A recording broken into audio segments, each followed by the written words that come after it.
오늘 말씀은 바리새인 서기관들이 사두개인들이 예수님께 나와서 질문하는 그런 내용이 되겠습니다.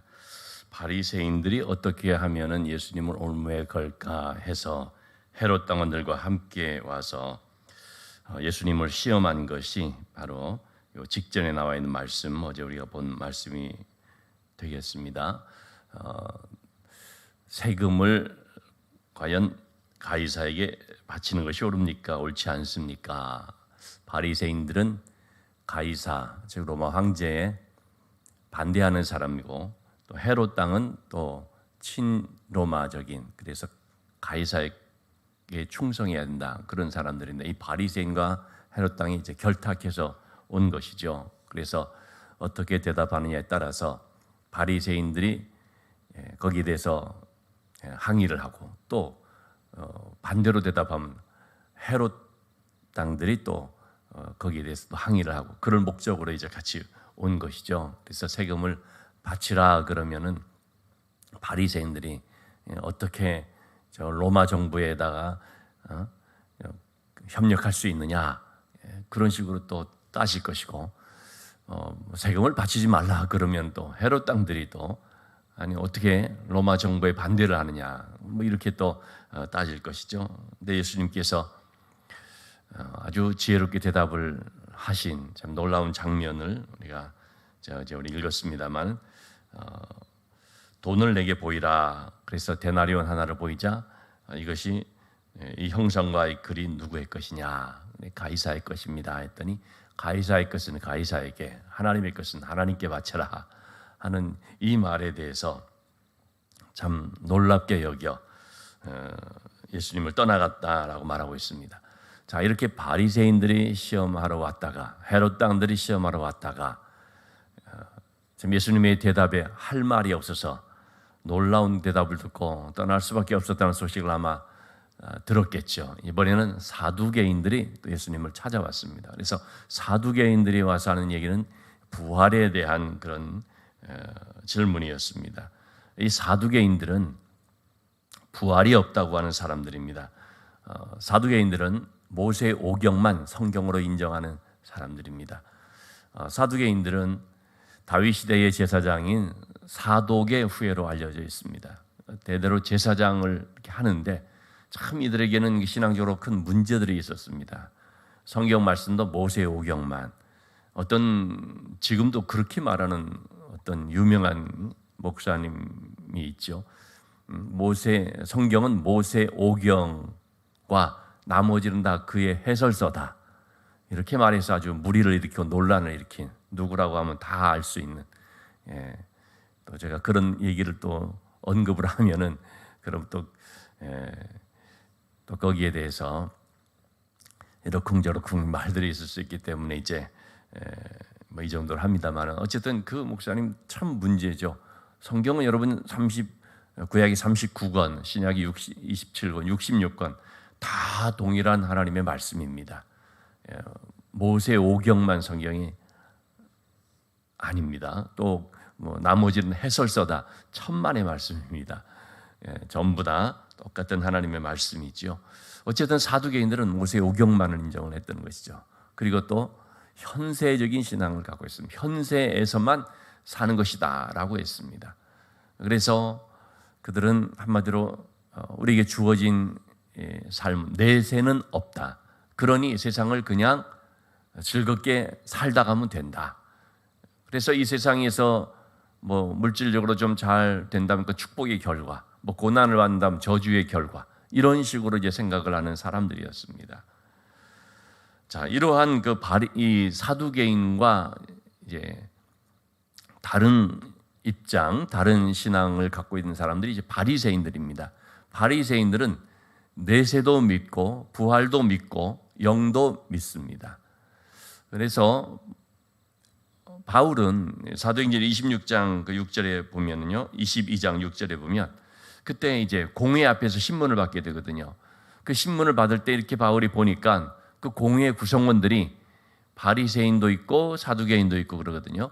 그래서 이제 자신을 그렇게 말했습니다. 나는 바리새인이요, 나는 바리새인의 아들입니다. 내가 이렇게 신문을 받는 것은 바로 죽은 자의 소망, 부활로 말미암아 신문을 받습니다 라고 얘기를 합니다. 부활로 인한, 왜냐하면 사실 맞거든요. 예수님의 부활을 전하면서 지금 이렇게 핍박을 받는 거 아니겠습니까? 그래서 부활로 말미암은 그런 일로 신문을 받습니다 했더니 바리새인들은 또 들고 일어나서 이 사람은 잘못이 없다, 이 사람이 옳은 사람이다. 그리고 또 사두개인들은 또 들고 일어나서 막 반대하고 막 핍박하려고 하고 그런 일이 있었죠. 그만큼 바리새인과 사두개인이 이 지점에서 너무나 갈려지는 것입니다. 사두개인은 내세가 어디 있느냐? 그러니 부활도 믿지 않습니다. 영도 믿지 않습니다. 이러한 이제 사두개인들이 예수님께 나와서 질문을 하는데 한 가지 기묘한 스토리를 만들어 가지고 와서 얘기를 합니다.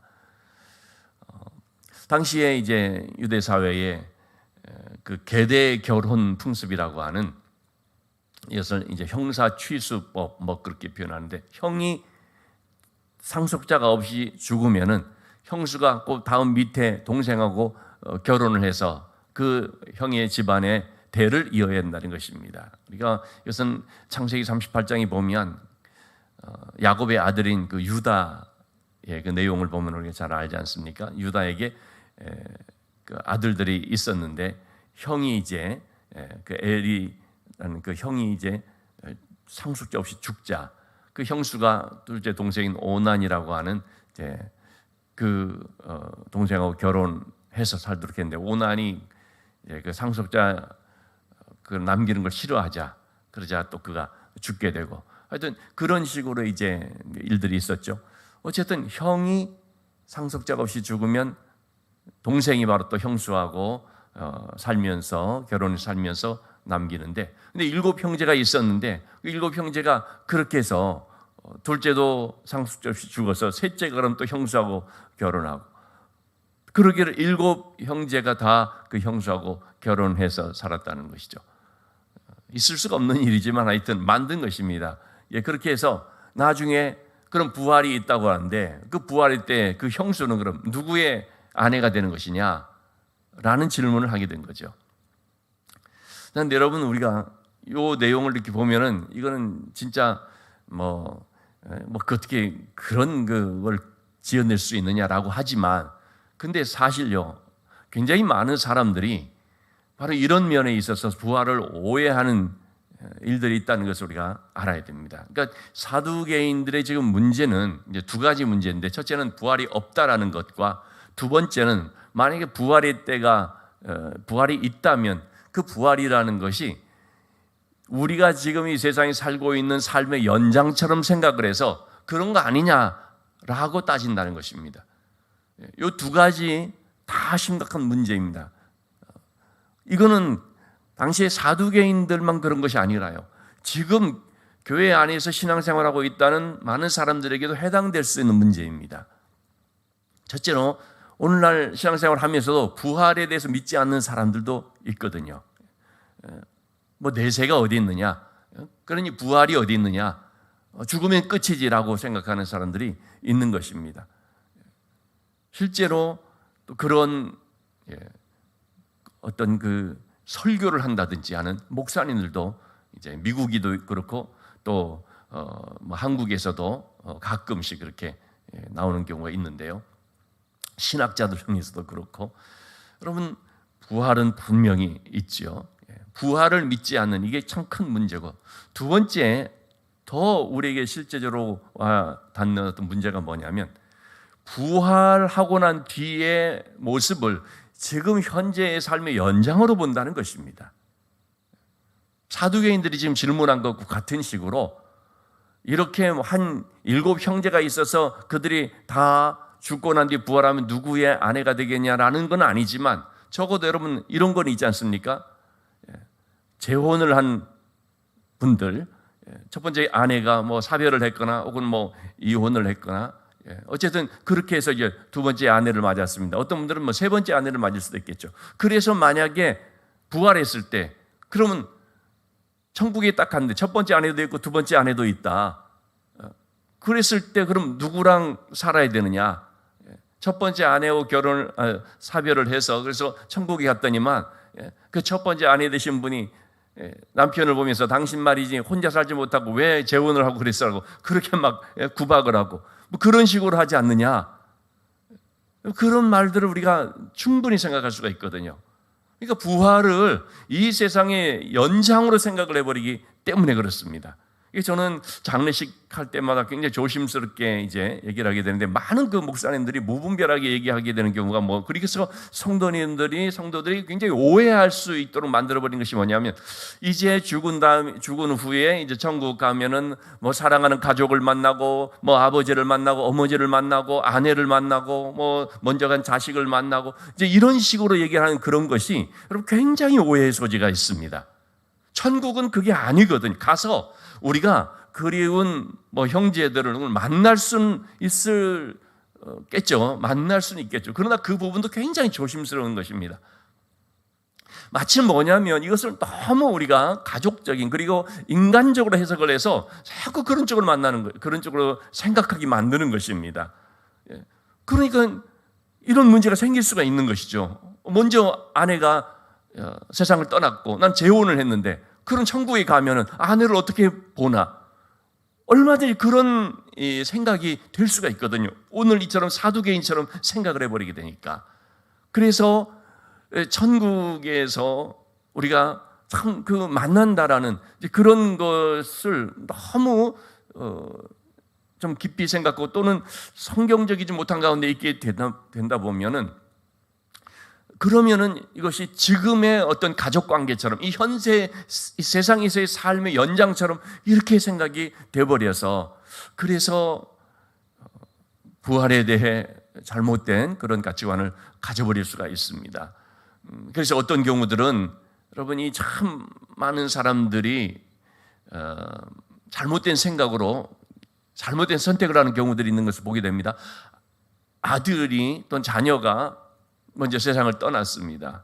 혹은 남편이 세상을 떠났습니다. 그래서 너무나 보고 싶은 나머지 그리고 정말 내가 이 자녀 없이는 살 수가 없고 또는 뭐 남편이 없이는 혹은 아내가 없이는 내가 살 수가 없다 그래서 나도 따라간다고 나도 가서 그래서 소위 저승에서 만나겠다고 그렇게 해가지고요 잘못된 선택을 하는 그런 사람들이 있습니다. 죽으면 만나는 줄 알고 여러분 굉장히 사탄에게 속아 넘어가는 거거든요.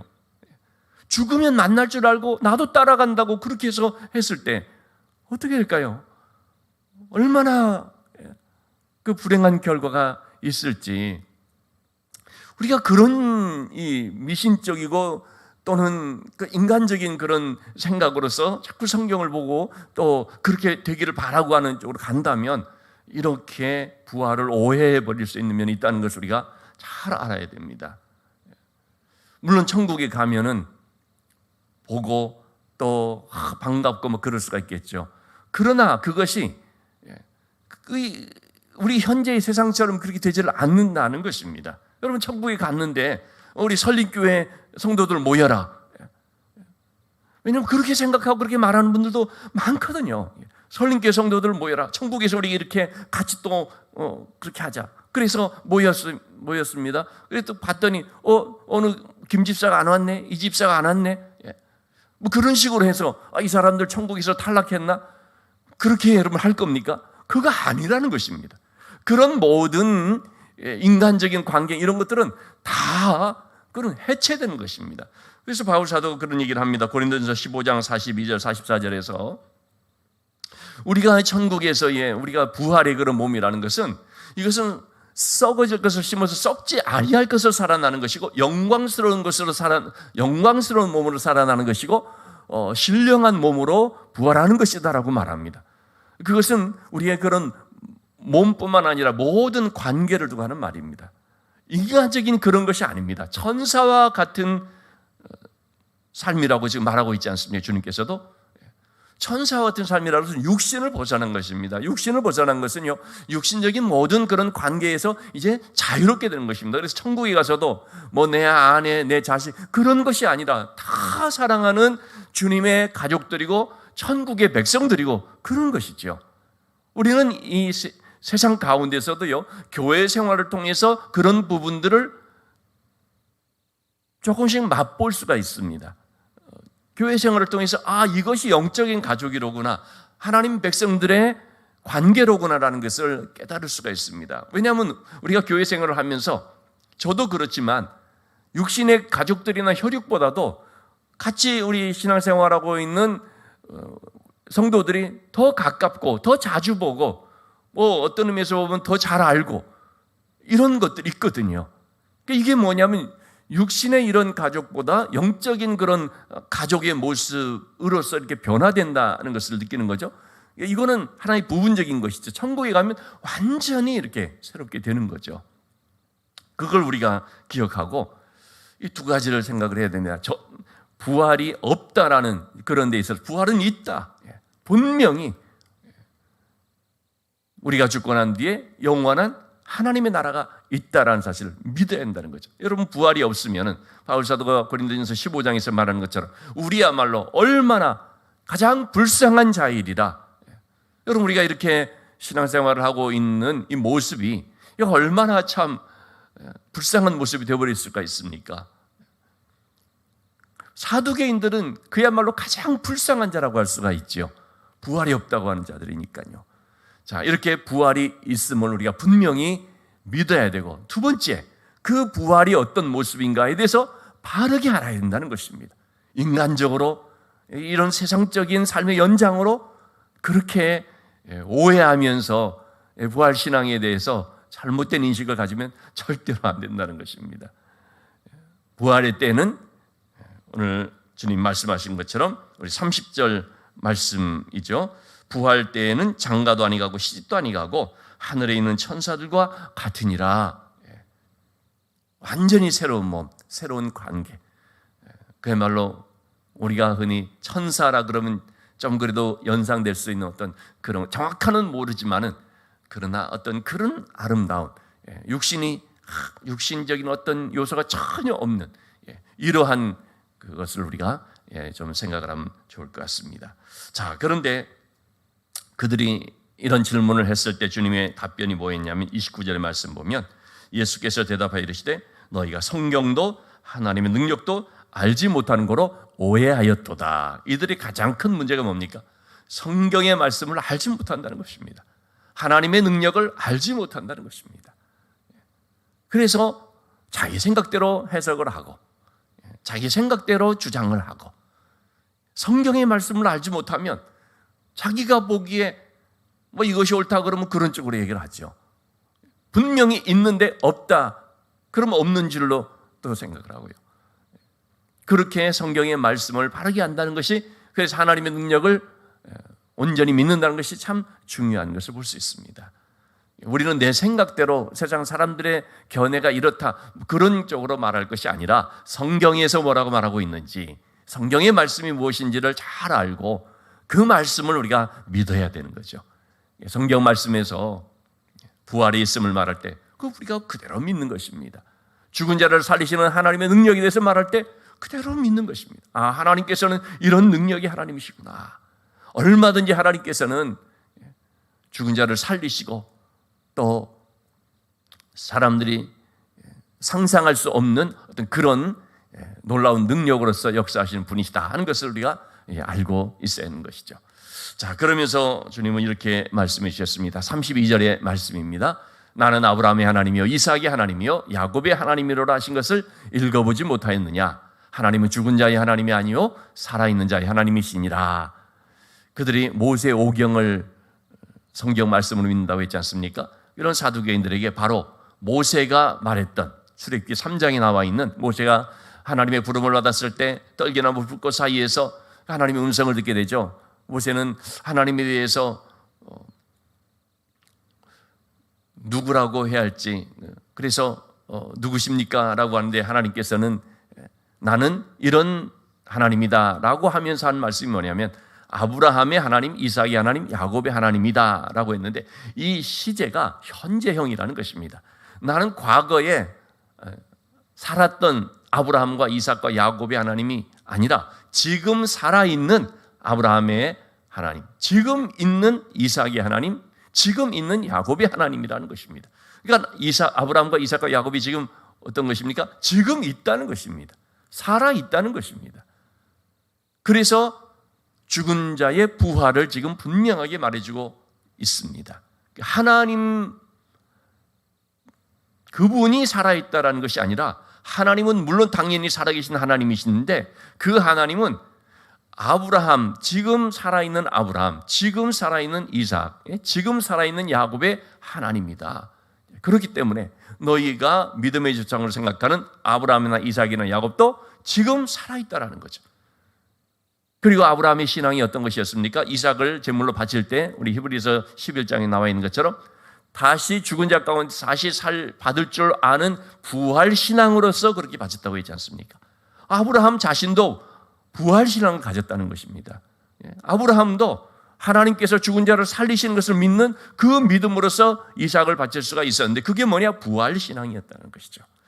자, 여러분 그렇기 때문에 우리는 하나님은 죽은 자의 하나님이 아니라 산 자의 하나님이고 그것은 곧 우리 모든 육체가 죽고 난 뒤에 부활한다는 사실을 말씀하고 있다는 것을 기억해야 되겠습니다. 주님께서 분명히 말씀하셨죠. 요한복음 11장 25절 26절에서 나는 부활이요 생명이니 나를 믿는 자는 죽어도 살겠고 오늘 살아서 나를 믿는 자는 영원히 죽지 아니하리라. 여러분 부활 신앙을 갖는다는 것은 단순히 우리가 머릿속으로 죽은 뒤에 우리가 다시 살아나고 내세가 있다 천국에 간다는 이것만을 우리가 뜻하는 것은 결코 아니죠.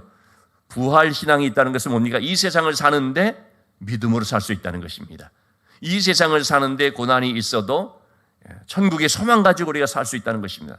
우리가 죽은 자의 부활이 있다고 하면 하나님 앞에 설 것을 우리가 생각하지 않습니까? 그래서 이 세상을 적당히 살 수가 없습니다. 이 세상을 그냥 죄 가운데 더럽혀지면서 하고 싶은 대로 그렇게 살 수가 없습니다. 사두개인과 같이 부활이 없다고 하는 사람들은 마냥 그렇게 살 수가 있지만 부활의 소망을 가지고 있고 하나님 앞에 설 것을 생각하는 사람의 삶은 정말 단정하고 그리고 하나님 앞에서 흠도 티도 점도 없이 깨끗하게 살기를 힘쓰게 되어 있다는 것이죠. 이것이 부활 신앙을 가진 자의 삶의 모습입니다. 그래서 오늘 우리는 말씀을 통해서 죽은 자의 부활이 있다 하고 끝나버리는 것이 아니라 그렇게 끝나버리면 지식적인 신앙에 머물러 버리죠. 그런 것이 아니라 이 말씀이 삶이 되어야 되는 거죠. 정말로 내가 부활의 신앙을 가진 사람이라고 한다면 내 삶의 자세가 너무나 달라져 버리게 되는 것입니다. 그래서 이 땅을 살아가면서도 고난 가운데 낙심하지 않는 것입니다. 영원한 영광을 바라보기 때문에요. 이 세상을 살아가면서도 그리고 죄악 가운데 살지 않는 것입니다. 하나님 앞에서 내가 서게 될 것을 알기 때문에. 그래서 우리는 여러분 부활의 신앙을 가지고 세상을 살아가되 말씀을 의지하면서 하나님의 자녀로서 영적인 그런 청결함을 성결함을 가진 자의 삶이 되어서 그래서 이 땅 가운데 살아계신 하나님의 역사를 드러내고 또 부활의 증인으로 살아가는 우리 모두가 될 수 있기를 주님의 이름으로 축원합니다.